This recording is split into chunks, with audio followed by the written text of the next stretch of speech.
সর্বরকমভাবে ওনারা সাহায্য করবে এই আশ্বাস দিয়েছেন।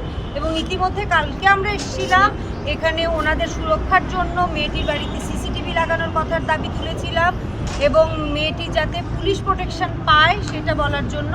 তো ওরা অলরেডি সেটা করে দিয়েছেন। ওনারা সিসি ক্যামেরাও বসে গেছে বাড়ির সামনে এবং দুজন পুলিশ টহল দিচ্ছে এবং সিভিল ড্রেসেও একজন আছে এবং বাড়ির লোকও এখানে উপস্থিত আছেন। উনিও বলবেন যে ওনারাও পুলিশের থেকে কি কি আশ্বাস পেয়েছেন এবং ওনারাও কিছু আরও কতজনকে ওনাদের সন্দেহ তালিকায় রয়েছে সেই নাম ওনাদেরকে জানাবেন পুলিশদেরকে, পুলিশরা সেটা ইনভেস্টিগেশন করবে এবং মেয়েটার হেলথের চেক আপের জন্য কাউন্সিলিং হবে সেটারও ব্যবস্থা চলছে, মেয়েটার যাতে কাউন্সিলিং হয়। মানে যে ধরা পড়েছে সেই শুধু নয়, আরও দুজন সন্দেহভাজন ব্যক্তি আছেন, তাদের ইনক্লুড করার ব্যাপারটা আমরা জোর দিচ্ছিলাম, কারণ তার পরিবারের তরফ থেকে এটা বলা হয়।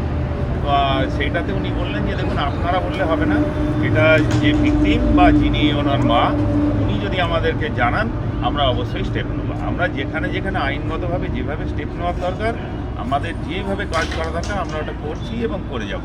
আমরা কোনো জায়গায় আর বাড়ির লোকের একটা একান্ত অনুরোধ যে কোনো পার্টিগতভাবে কেউ ওনাদেরকে যাতে ইনফ্লুয়েন্স করতে না পারে। ওনারা কোনো পার্টির সাথে ইনভলভ নয়, ওনারা সাধারণ মানুষ, ওনারা সাধারণ মানুষের মতোই ওনারা ওনাদের প্রতিবাদ চাইছেন বিচার।